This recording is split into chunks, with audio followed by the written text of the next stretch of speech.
down and economically, but then we have been able to do that, and that has been phenomenal. And just in terms of concrete figures, if I tell you, in 2004, we had 112,000 megawatts of power. In 2014, we had 235,000 megawatts of power, almost double. In health sector in 2004, we invested 7,000 crores annually in health sector. In 2014, it went up 5 times, nearly 37,000 crores. In education, in 2004, we were investing 10,000 crores annually. And in 2014, it went up 8 times, 80,000 crores of rupees we were investing annually in education. We built nearly 8 times rural roads. In 2004, it was nearly 51,000 kilometers of rural roads. In 2014, it was 400,000 kilometers of rural roads. We had nearly 4 crore mobile telephones in 2004. We have over 110 crore mobile phones in 2014. Our international trade grew from $142 billion to $830 billion from 2004 to 2014. Our coal production went up from 360 tons to nearly 575 billion tons. Our credit for small businesses grew from 80,000 crores to 530,000 crores during the same period. So this has been the kind of growth, and successive governments have done remarkably well. We have had problems. Of course, people get cynical. Last evening, even at the dinner, many people asked me, wish we had done this in 60s, wish we had done this in 50s. Of course, we have problems. Countries facing many challenges, and I think very large amount of our challenges stem from the fact we have a huge population. We are nearly 1.28 billion people. And we have huge diversity. 4,735 communities and sub-communities living together. 2,000 languages and dialects. Someone was trying to tell me, well, in Switzerland also they have minorities. In Switzerland also they have...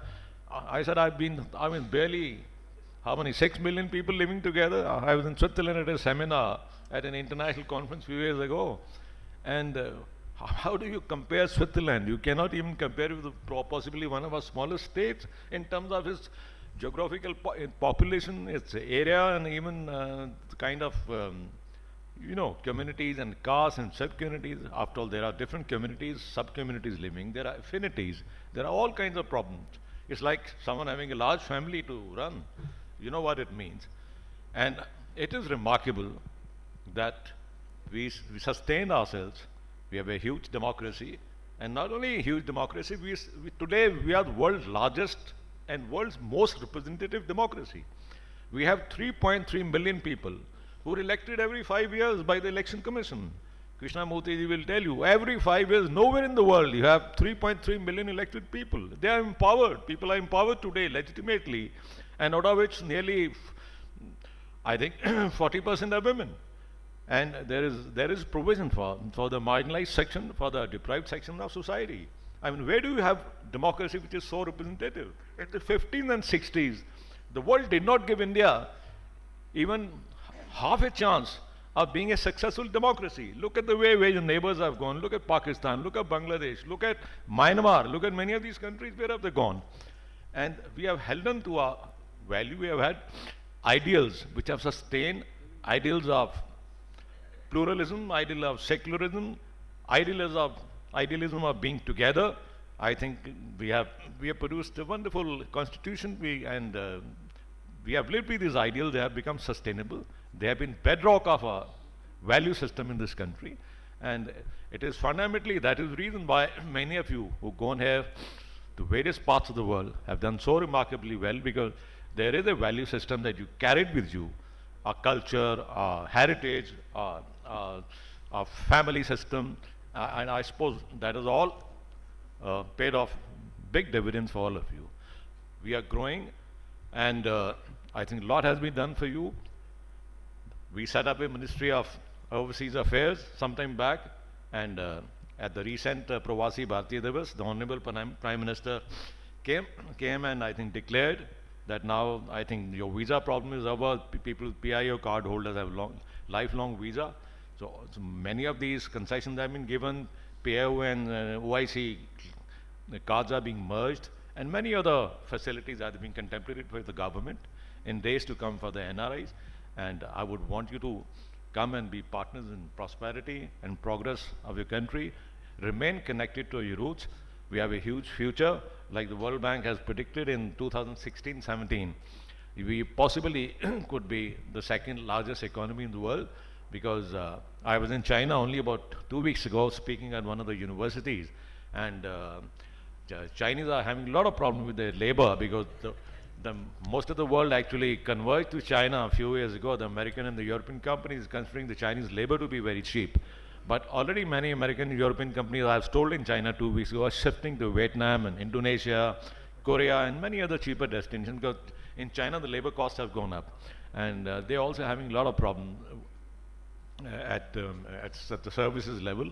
And I think that's a wonderful sign that 2 or 3 years down the line, we will pick up our economy. It will exceed 6 to 7%, and I want you to remain connected and be part of this prosperity. Part of your prosperity is your country from where you have gone, and I'm grateful that you've been able to find time and come here. Thank you, ladies and gentlemen. Secretary of the AICC, Mr. Dalbir Singh, kindly addressing the distinguished audience. Now I hand you over to the chairman of the session. Without any further delay, Dr. GVG Krishnamurthy will now chair the session and call up the people to make their speeches. Thank you. I am very happy and privileged for requesting you to participate in the open house session. So, distinguished panelists, Mr. Amlok Ratan Kohli ji, former governor, and Ved Prakash ji, Secretary of AICC, Dalbir Singh ji, Secretary of AICC, Secretary General of this NRI Welfare Society, Gurinder Singh ji, distinguished NRIs from all over the world, from various countries. So I request you to participate in this discussion and mention your viewpoints, the problems you have been facing, the way NRI Welfare Society can help in taking these problems to the attention of the government and see that solutions are obtained. Well, I have pleasure to invite Mr. Vikram Mehta from USA to come forward. 1 second. There is a constraint on time. So you will excuse me if I mention there are many participants.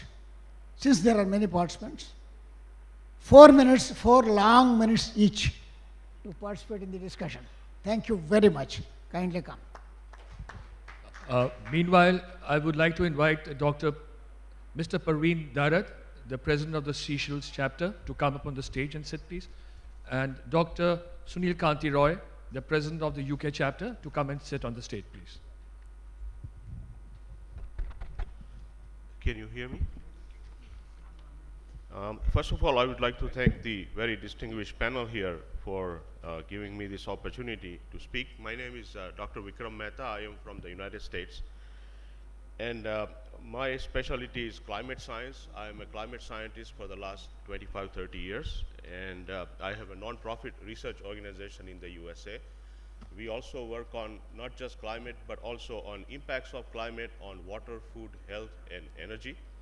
And so I would like to say something in connection to that. I know there is a lot of talk about investments, financial investments by NRIs in India's development. But I would like to remind everybody that the NRIs, such a distinguished group here, have built not only financial capital when they have by their work abroad, but also a lot of intellectual capital and expertise in various professional fields. And so the NRIs can help India not only by financial investment, but also by investing their intellectual capital in developing capacity, in building skills, etc., that India so badly needs. For example, when the Prime Minister came to the US last September, he and President Obama declared that 1,000 American teachers will teach in India for 1 year. This was just an announcement. I don't know whether there is a formal program. There needs to be some organization that connects teachers from outside India to to the institutions in India, even in helping set up new institutions and so on. So how to do this? And so we need action, and the NRI Welfare Society can be the sort of the nodal organization that can be the bridge between the two communities, the NRI community and the academic community in India, where people can go and contribute their expertise in research and education and so on. So as I said, you can serve as the need. Secondly, several speakers this morning mentioned about water, food, energy, and health. Now, these are the biggest challenges facing India, because the projection is that by 2050, India will have to double its food production. How is that going to happen? Land degradation, climate variability and change, problems of groundwater depletion. So in all of this, non-resident Indians who have developed the expertise, who have the experience and the intellectual capital, they can get involved in making sure that India will be secure, will come 2050, even earlier. And so again, the society can help in facilitating this interaction between the NRI community all over the world and the Indian institutions that need this help. So again, thank you very much for giving me this opportunity to speak, and for the award that will be presented this afternoon. Thank you very much for the time. Thanks. Thank you, Dr. Mehta. You raised two issues about teachers coming from global India, world to India. The announcement was not only to send a message that we want to do something concrete. Your second part, how do we increase food production in the next 25 years, 30 years? I like to share something specific on this part. Our population is increasing, but land remains the same.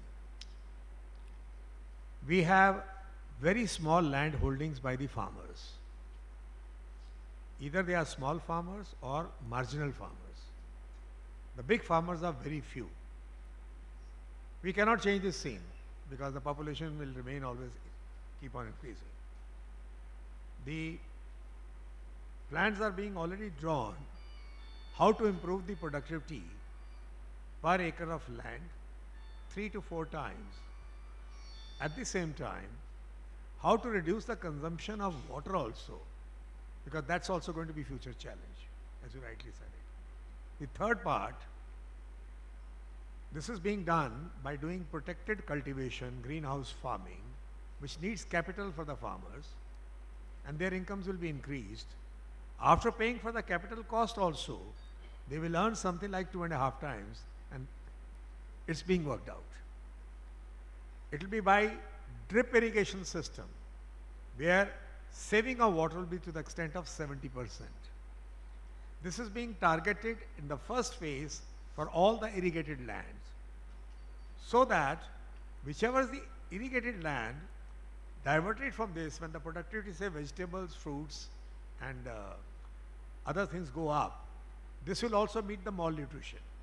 Now the land which will be surplus for this part, already irrigated, will be diverted to pulses and oil seeds, which we are importing for a value of almost about 80,000 crores a year. It's a very large quantity.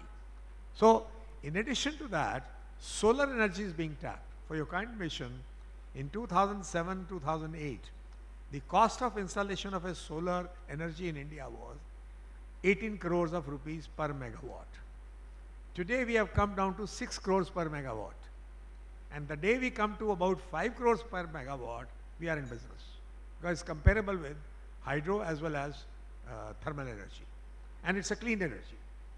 So already this is being done at the small farmer level also, because you don't need any grid for that.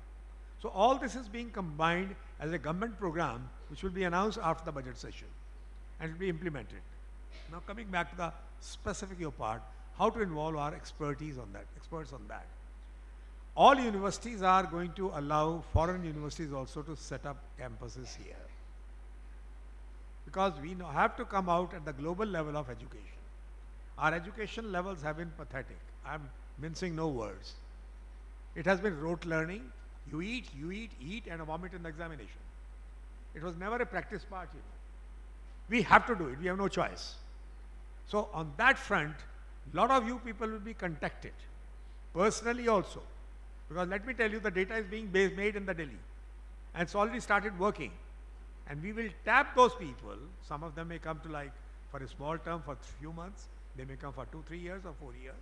And also at the same time, some of our young, bright teachers, they'll be sent as understudy in your universities also. This exchange program is on the drawing board. Will get worked out in another 3 to 4 months' time. That's all.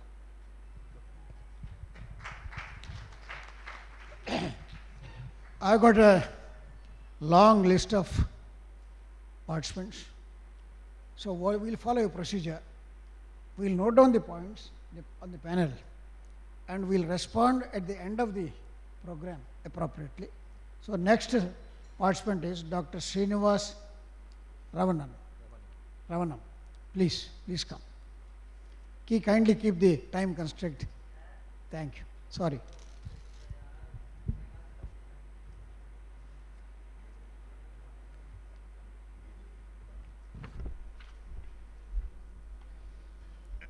First of all, let me thank the dignitaries and the dais here for giving me this opportunity.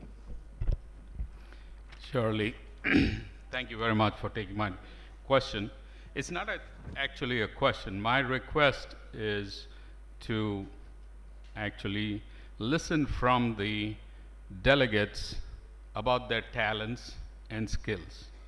One of the reason why I wanted to talk over here is I have left India in 1991 and I've been in Chicago since.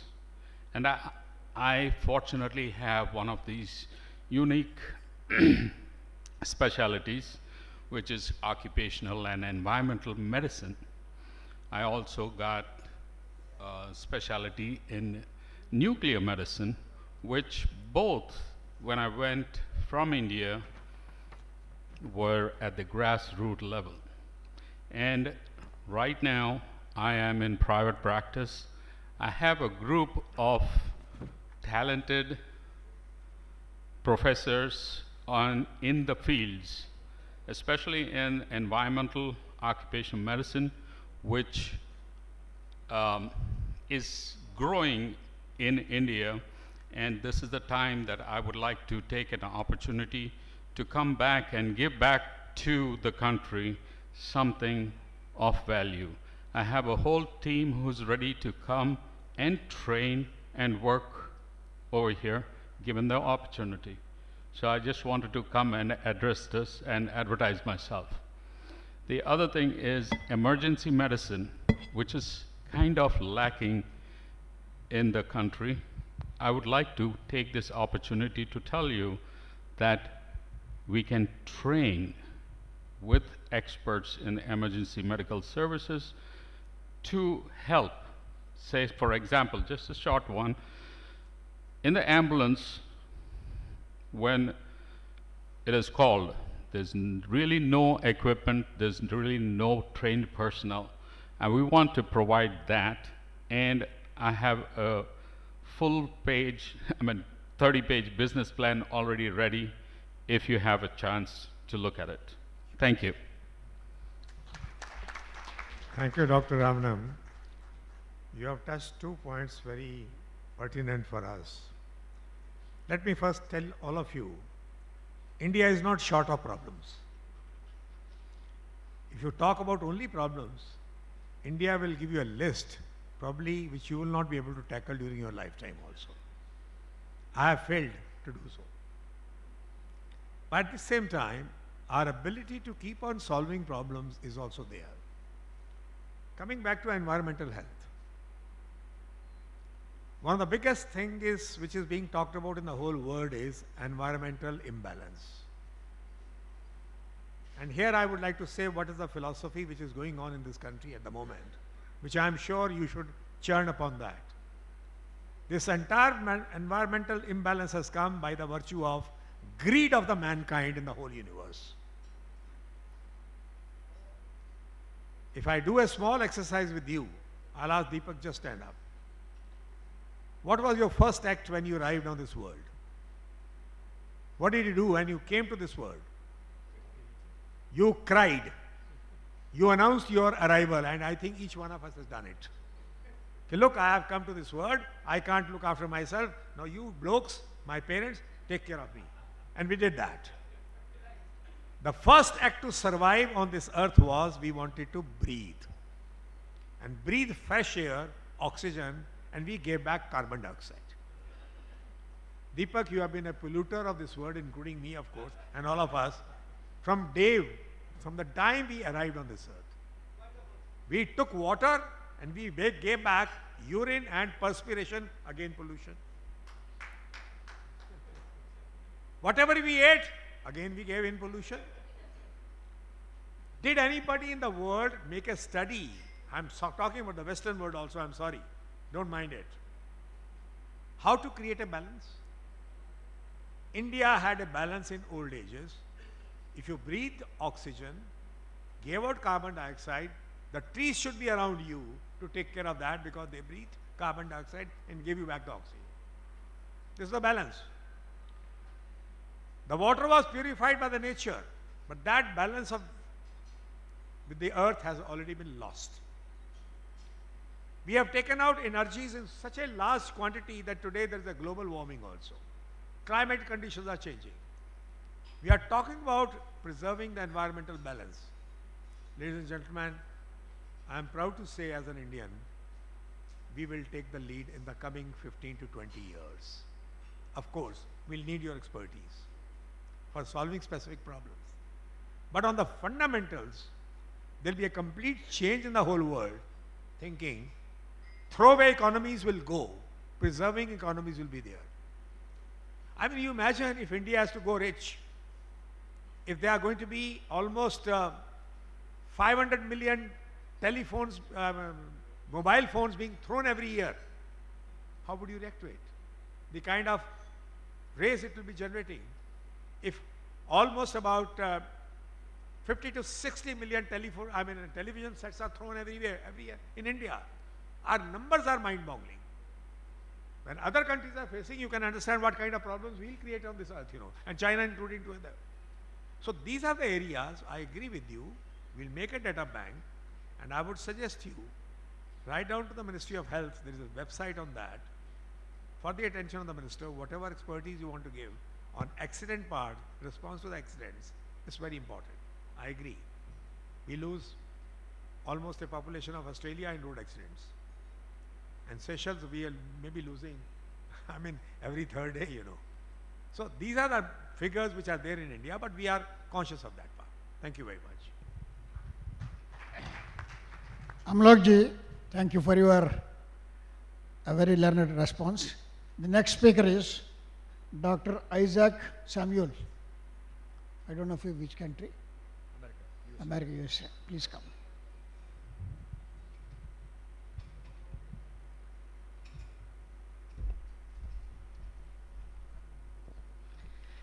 Thank you, respected members of the dais. I am Dr. Isaac Samuel, and I'm on the Faculty of Surgery at the University of Iowa in Iowa State in the United States. And this evening I will be receiving a Sword of Honor Award, which is given each year to previous awardees who have won the Navratna Award. And as a faculty in surgery, my accomplishments were in leadership, basic science research, clinical research, and teaching. And for all this, I would like to thank my parents. My father, who was an income tax officer for the central government until he retired at the age of 58, and now he's 92 years old this year, and he's at home in Bangalore. And I would also like to thank my mother, Mrs. Achama Samuel, who has joined me today here. Please stand up, Mama. My mother turns 90 today. My mother turns 90 today, and she was a professor of English teaching Shakespeare. And there is something I would like to share with everybody about succeeding abroad.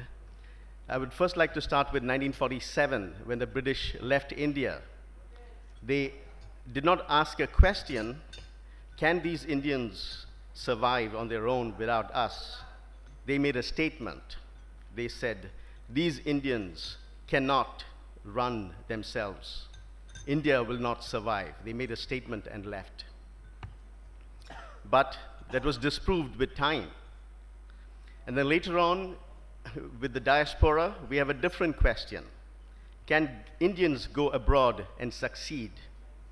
Can you do as well as others abroad? And can you beat them in their own game? And there I had a personal experience where when I first went to England and tried to get into academic surgery, and then years later went to America and tried to get into academic surgery, most of the doubters, most of the people who cast a doubt on my ambitions and dreams were my fellow colleagues, my fellow foreign medical graduates who were telling me, you are foolish. You will never get academic surgery abroad, either in England or in America, because they will never give it to a foreigner. That's what they told me. And here I am today as an academic surgeon, succeeding and being recognized today. And what struck me when all those people were casting doubts on my dreams, what struck me was that what they are saying is that I'm not going to try because they will never give it to me. That is a self-fulfilling prophecy. That means if you start off by saying that I will never get it and therefore I'm not going to try, then you will never get anywhere in life. And this applies not only to Indians going abroad, but to every young Indian here in this country trying to have a dream and a future. That will be all your children and the children of all Indians today. So if you compare the fable of the fox and the sour grapes, that fox at least tried. It jumped and it didn't get the grapes, and then he said, okay, I don't want these grapes because it's sour, and went away. But this becomes the fable of the fox who did not try, did not even jump once, because it told itself those grapes are too high. So the moral I want to spread is that don't be like the fox that said the grapes are too high and therefore I'm not going to try. Instead, be a fox that says, I'm going to reach for the sky. Thank you. Very much. The next participant is Dr. Anmol Kapoor from Canada. Meanwhile, may I kindly invite Mr. K.K. Patel from Mauritius on the stage, please, and Dr. Anil Mandal from the United States on the stage, please.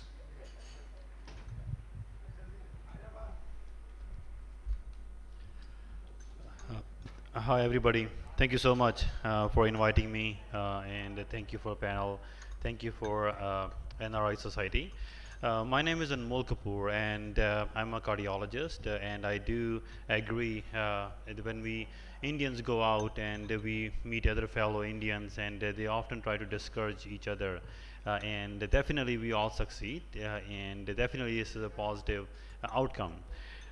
There is a few issues India has been dealing. Few issues has been touched upon by fellow delegates.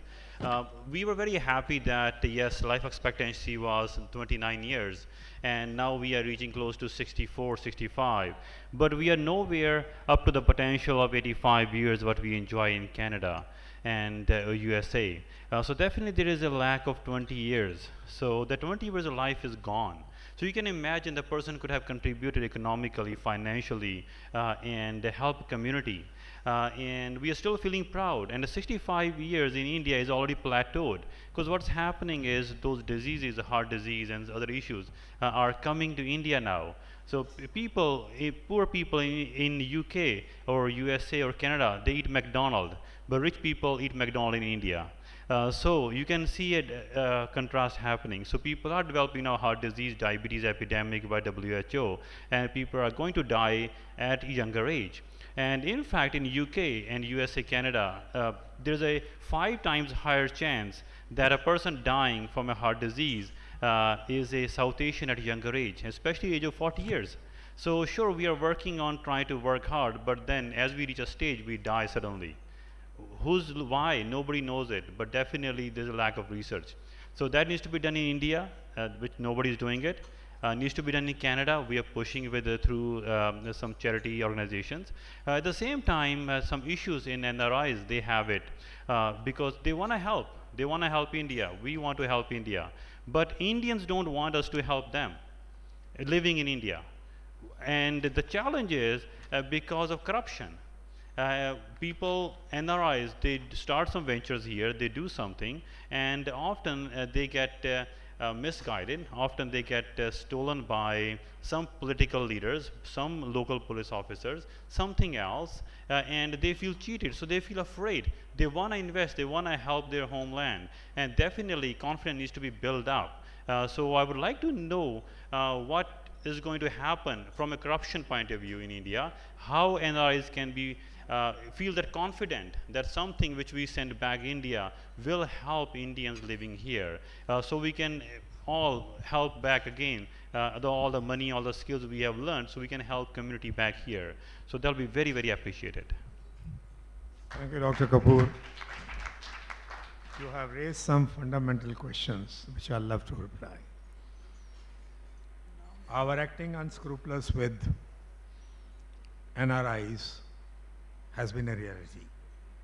I concede that point. So long this distrust is there, you will never be able to come. I'm sure about it. The government is working on it. Nobody will trust us unless we become trustworthy in the country itself. I fully agree with that part. This needs a lot of looking inwardly, and we'll do that. We have no choice. Second part, I'll make a statement, but you have to believe me, on the heart condition. Now this is where I would like you to think about it also. Ladies and gentlemen, I am making a statement. I have personally experienced 58 known heart attacks. My statement is right. And unknown, I don't know, because you don't know how it has happened. Am I right? As a doctor? Now 58 heart attacks which I have experienced, 2 I gave myself and 56 I gave to others.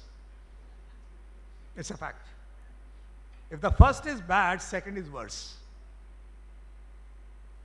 The last attack I got personally was way back in 1994. I reinvented myself as a student of management and as part of the system of governance. I said, what business I've got to create stress for others, as you said it. Whole world is going through a stressful life today. That's the cause. First we have to work. I'm very glad to say Prime Minister Modi went to the West, to USA. For 9 days during his Navaratras, he lived only on water. The world started believing, what is this miracle? With full of energy. Energy is nothing but yoga. De-stressing yourself. So I would suggest you, please research on that part. We don't want to use these models where first you give a lifestyle which is full of stress, that creates a national income or GDP, and then you treat that part also, and that is also GDP.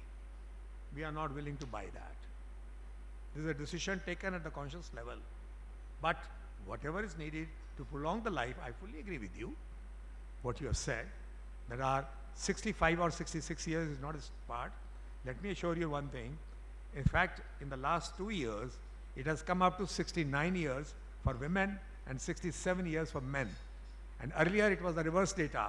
Women used to die, I'm talking about 1947, the men used to live up to 34, 35 average age, and the women used to die up to 23, 24. it has been reversed. If the women of a country are healthy, the whole society will be healthy, because they are the first teacher of any family system.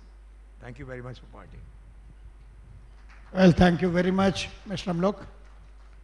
Next participant is Chandra Bhatt. Mr. Chandra Bhatt.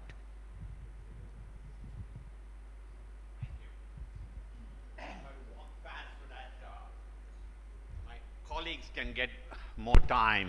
I just wanted to thank all of you. I'm humbled to be receiving the Hind Ratan Award later today. I also wanted to acknowledge my family, my mother. She's given me a lot. I just wish she had given me a little bit more of her mental acumen and her social grace. My kids always say that I'm socially inept, but so she didn't give me too much of that grace. But coming back to technical issues, one of the things that I have been learning from interacting with all of you, and by the way, you are such a distinguished audience, I don't have any advice to share, I'm here to learn.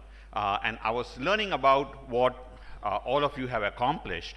And something that came to mind is that all of you are not only excellent researchers, but many of you are phenomenal teachers.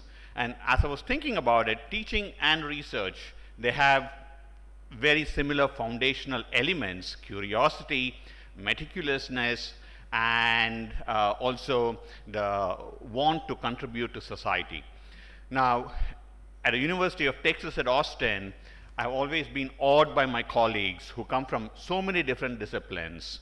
And one of the things that I find interesting is that many of us, and I'm including myself in that us, are so into our own fields that we perhaps sometimes forget we can learn from one another. Okay? I think that's extremely important. As much as we are entrenched in a certain way of thinking, to be able to go beyond, boundaries are fading. This is probably universally true. It's certainly true in my own area of transportation systems, which has substantial implications for quality of life, substantial implications for social equity issues that we have talked about so much. You know, at the end of the day, you can talk about health, you can talk about poverty, but accessibility to activities, accessibility to infrastructure, that is paramount. And in the Western world, even the public is now realizing that transportation holds the key. Now, along with that, though, is the issue of collaboration. The issue that social science, natural science, and engineering, all of them have to come together, because that's the only way we can contribute to society. And I would ask that as we all interact, we think about ways that we can not only interact as people of Indian origin, but also interact as people who have knowledge and expertise in different areas, and how we can bring those together. It is a challenge. There are many difficult issues that we face, even at my own university as a director of the Center for Transportation Research. You know, how do we make that talk happen? It's something to think about. I don't know that I have a clear answer. I'm just posing that to all of us, and I hope that as a platform, the NRI Society will think about ways not only to focus on bringing people of Indian origin together, but also trying to see how we can amalgamate the expertise across disciplines. Thank you. Thank you, Mr. Chandra Bhatt. The next participant is Professor Dr. Hemant Ram Yadav, Malaysia.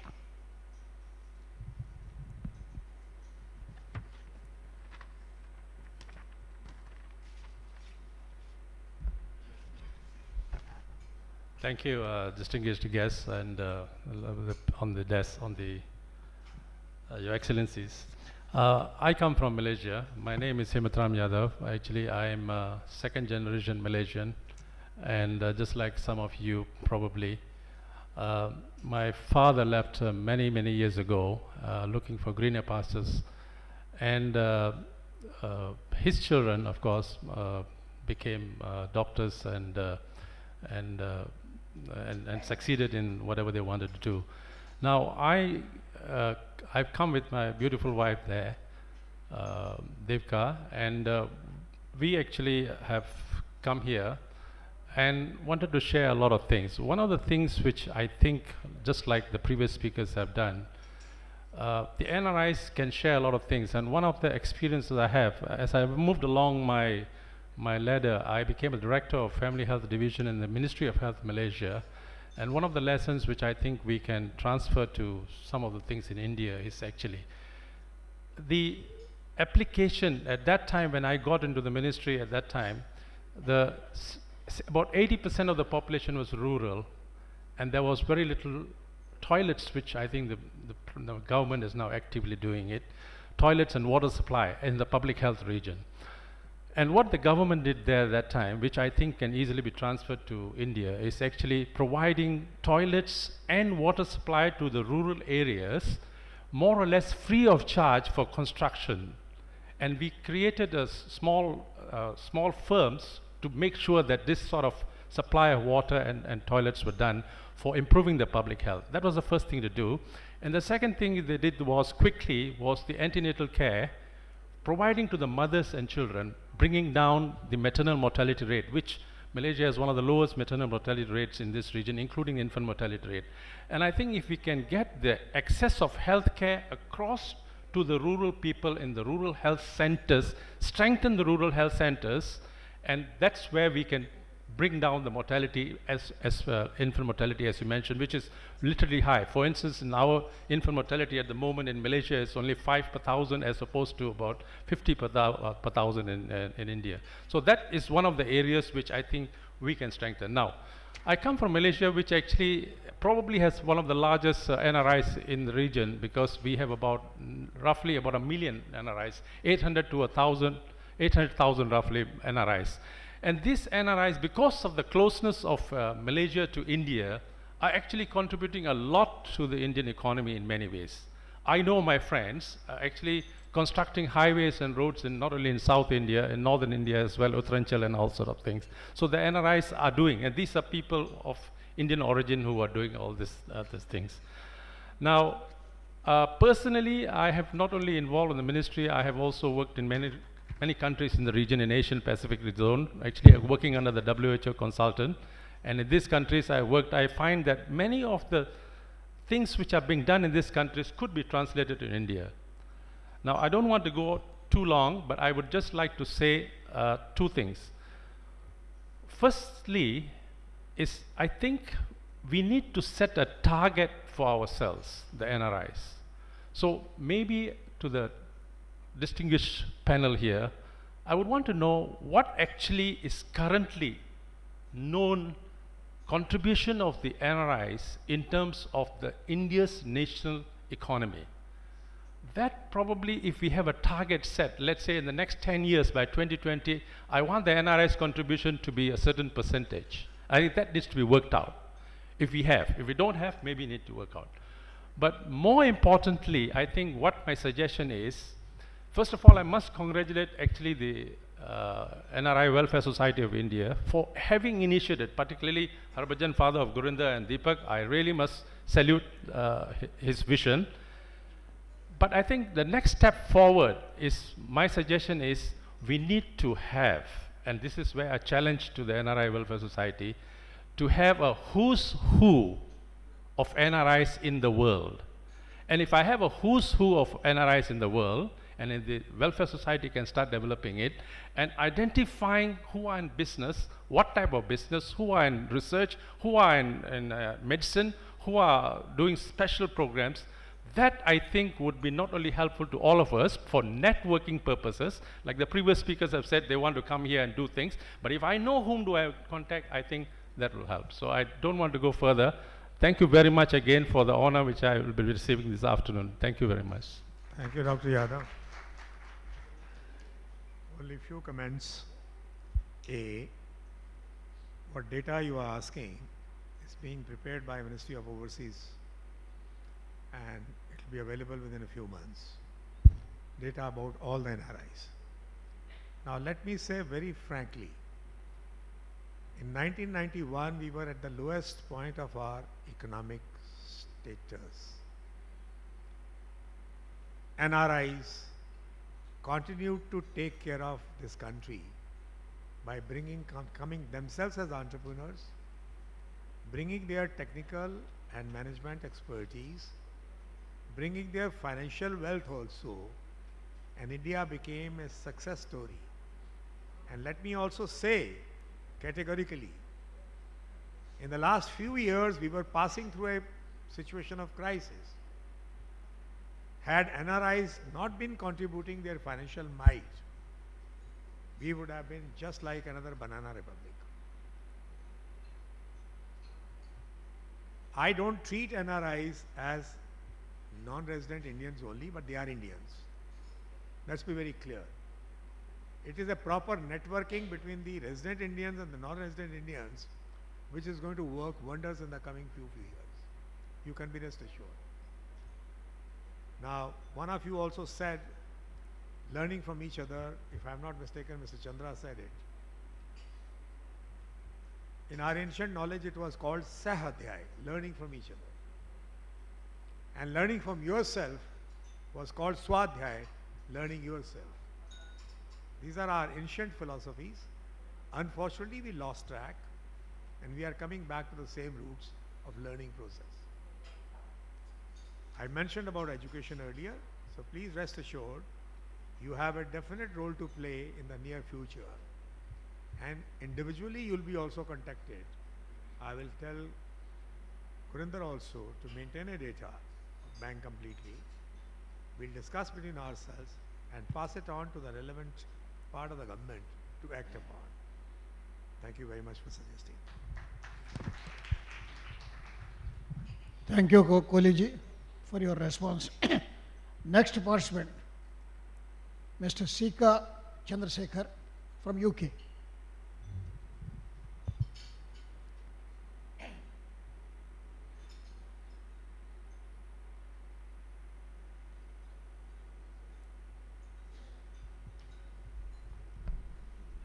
Good afternoon, everyone, and I really thank NRI Society for giving me this opportunity to speak a couple of minutes regarding the work which I'm doing, and my humble respects to all the delegates who are sitting on the dais. I'm Chandrasekhar Sika from London. I'm basically involved in most of the philanthropic work, and we do support a lot of charities and NGOs in back home. The key thing I just want to highlight today is regarding the charity work which most of the NRIs are doing and how the things they are facing on day-to-day basis. I'm representing the organization, a newly formed state, 29th state, which is Telangana, and I'm a president for Telangana NRI Forum, which is in London, and also a vice president for Shyamalam Shubhalam, a One Matram Trust in Telangana. So I wouldn't take more than a couple of minutes just to give a quick brief. 4 years ago, we started a group of youngsters below 30 years, started working on a lot of charity works in back home. So what we found that actually there is a lot of NGOs and charity organizations which they are doing absolutely amazing work. But what the problem is happening is they don't have a proper infrastructure or enough money to run or to do the day-to-day based work on a daily basis. So we actually thought of doing the work ourselves, helping constructing any toilets or drinking water projects. Then we thought that that might not be a sustainable approach. Then we spoke to a lot of people back home in London. One of our advisories, MP Virendra Sharma for Southall in London. So we've been continuously working and researched and found that as NRIs, we can help directly the NGOs and charity organization in India. One of the other things in the same time, we found that there is a lot of people who want to help NRIs. They don't have a proper channel or a platform to do the things. So we created a platform called Shyamalam Shubhalam, where we are closely monitoring the NGO organization, charity organizations, which they actually we look after their accounts, we look their how they work, we scrutinize them, we monitor them for a 1 year or 2 year, and then we make them our preferred sort of a charity, where a group of like-minded people, anybody from this group can directly help them, and we provide a sort of a channel or a platform, and we can give you an assurance that the things you're helping either through work or you with your connections and everything is actually reaching the people.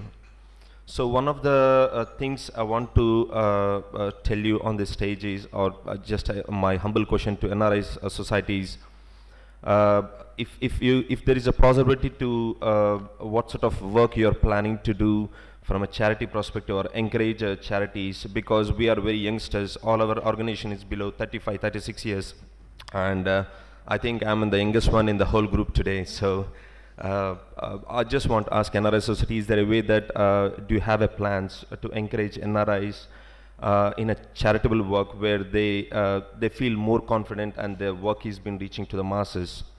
And taking this, asking this, I thank once again NRI society for giving me this opportunity, and I'm really humble for this today's afternoon award. Actually, this gives a sort of enthusiasm as well as appreciation to my young fellows in the team who actually works a day and night to help apart from our day-to-day IT jobs. Thanks once again, and my humble respects to all of you, sir. Thank you.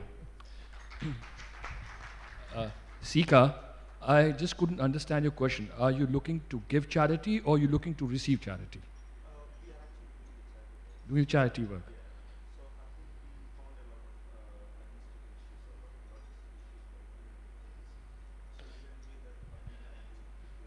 You know, my friends, NRIs have been very magnanimous where charity is concerned.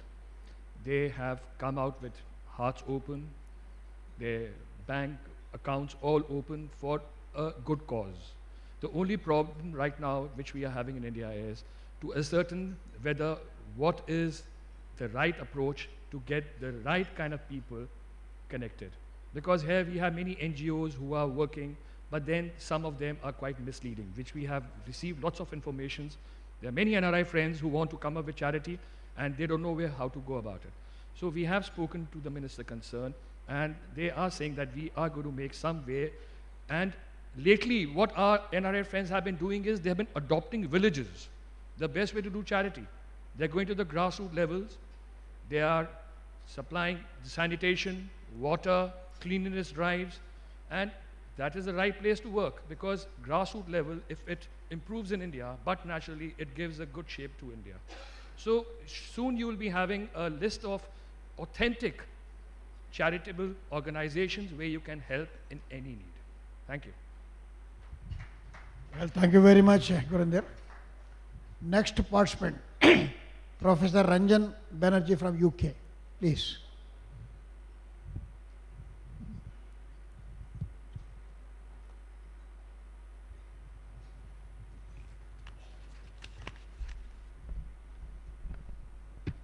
Good afternoon, eminent NRIs and distinguished panelists. Thank you for providing me with this opportunity. I have been listening to some of the talks given by the panel members. One thing came out very well, and nobody is disputing that. India is no doubt the inheritor of a glorious past and a great tradition and culture. It is important, but at the same time, I believe very passionately we have to analyze ourselves, no matter how painful it is. We are a great nation, and we who are settled outside India, we have a responsibility. But at the same time, one of the speakers who pointed out that NRI doesn't appear to be a force to be reckoned with. Again, I may not be very popular if I say this. NRI does exist, but somehow we are a little bit fragmented. It is very important that we must identify the focus areas, and one of the speakers pointed out that it is very important that we have a list of NRIs with their specialty and their details so that we can communicate with each other. So finally, I don't want to take too long. It is extremely important that we should put forth all our Herculean effort to bring our nation to be a successful, entrepreneuring and great culture and tradition in the same way our forefathers they perceived. So thank you very much, ladies and gentlemen, and that's all I have got to say. Dhanyavad, Professor Banerjee. Next participant will respond a little later. N. Mr. N. Ramani, Chartered Accountant from Seychelles.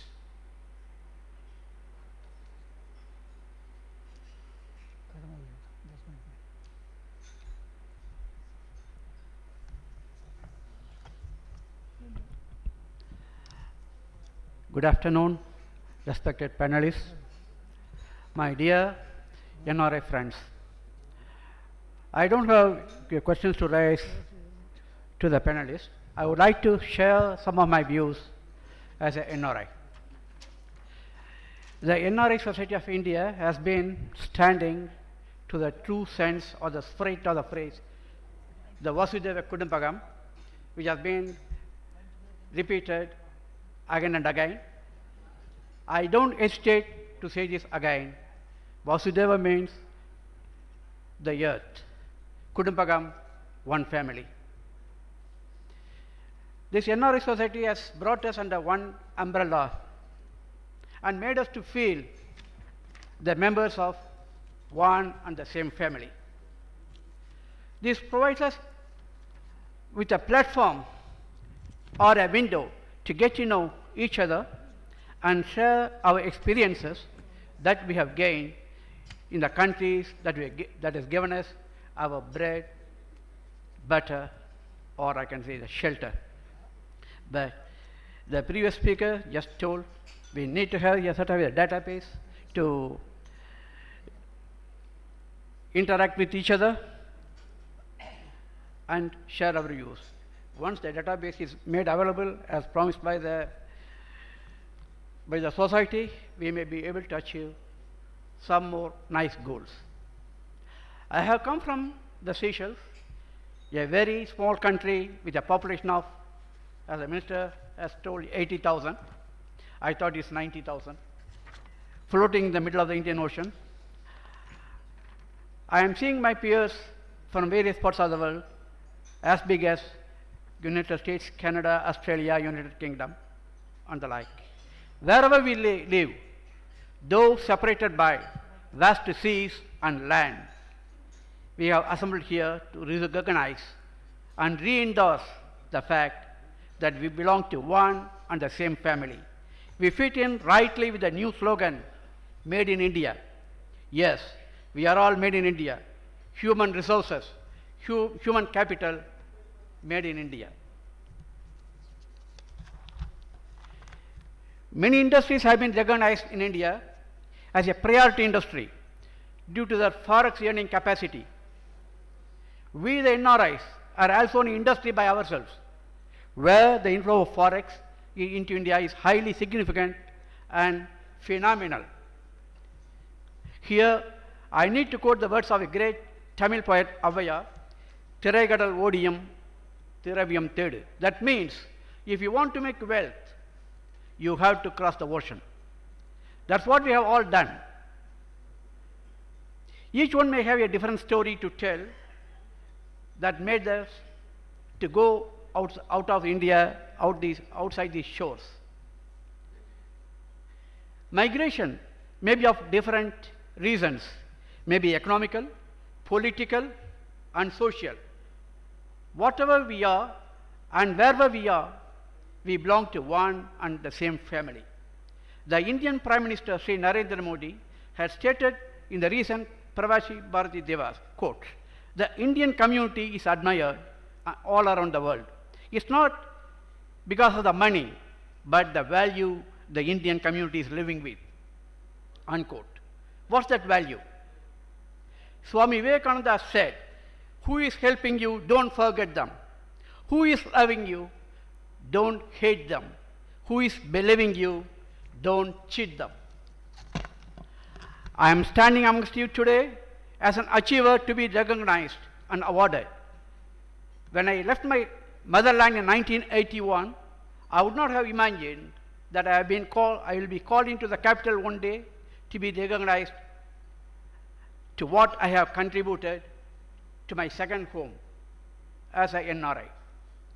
I am very much sure I would have done the same thing had I been allowed or permitted to stay in India. Unfortunately, it does not happen that way. The panelists should take note of it. This is my inner feeling I have to tell you now. Having born in a so-called community called forward community, that also is a Brahmin, that denied me an opportunity in this country of my birth. Many opportunities I have lost. Those scoring very high percentage of marks in my exams, the school exams or board exams, whatever we call. The admission to the professional courses was not possible to me due to the fact I hailed from a forward community. But I did not get discouraged. Went on to complete my bachelor's or master's degree in commerce and pursued the chartered accountancy. The professional title gave me an opportunity to move to Seychelles in 1981, where I could prove myself undaunted by the system of caste or religion, I can say.